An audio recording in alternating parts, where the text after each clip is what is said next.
اس مہینے میں کرنے والا ہے، اللہ پاک توفیق عطا فرمائے، روزوں کا اہتمام کریں۔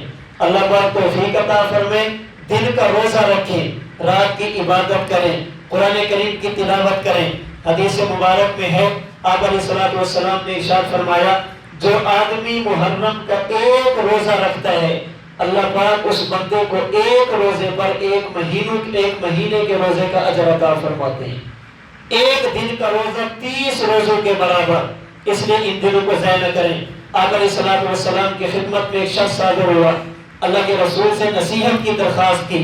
آپ نے اور نصیحت بھی فرمایا کہ صبر کا مہینہ جو رمضان المبارک ہے، اس میں روزے رکھا کرو، اور صبر کے مہینے کے علاوہ یعنی رمضان کے علاوہ جو باقی 11 مہینے ہیں، فرمایا کہ ان 11 مہینوں میں ہر مہینے میں ایک دن روزہ رکھا کرو۔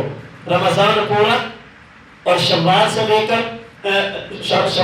کر شعبان تک، یہ جو 11 مہینے بنتے ہیں، ان میں ہر مہینے ایک روزہ رکھا کرو۔ صحابہ نے عرض کیا، یا رسول اللہ، میں اس سے زیادہ کی طاقت رکھتا ہوں، ایک سے زیادہ روزے رکھ سکتا ہوں، آپ مجھے اجازت دیں۔ فرمایا کہ چلو رمضان پورا رکھ لیا کرو، باقی 11 مہینوں میں ہر مہینے 2 روزے رکھا کرو۔ یا رسول اللہ، میں اس سے بھی زیادہ طاقت رکھتا ہوں۔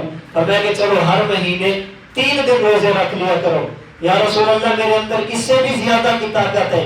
آپ علیہ السلام نے فرمایا کہ پھر جو حرمت والے مہینے ہیں، ذوالقعدہ، ذوالحج، محرم اور رجب، ان میں روزے رکھا کرو۔ اور آپ نے 3 انگلیوں سے اشارہ فرمایا، رکھا کرو پھر چھوڑ دیا کرو، رکھا کرو پھر چھوڑ دیا کرو، رکھا کرو پھر چھوڑ دیا کرو۔ کیا مانا؟ ان 4 مہینوں میں 3 دن روزہ رکھو، 3 دن ناغا کر لو، پھر 3 دن روزہ رکھو، پھر 3 دن ناغا کر لو، پھر 3 دن روزہ رکھو، یعنی آدھا مہینہ روزے کا، آدھا مہینہ چھوڑ دو۔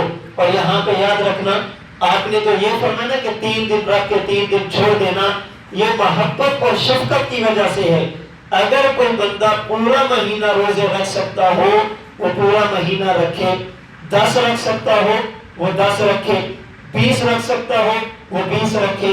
اگر اور کچھ بھی نہ کر سکے تو کم از کم اس مہینے میں 9، 10 یا 10، 11 کو چھوڑ کر، اس میں میں آگے بات کرتا ہوں، کم از کم ایک روزہ رکھنا چاہیے، جناب رسول اللہ صلی اللہ علیہ وسلم کے فرمان کی وجہ سے۔ تو چھٹا کام جو اس آنے والے سال میں بالخصوص ہم نے اس ماہ محرم میں کرنا ہے، وہ ہے روزوں کا اہتمام کرنا۔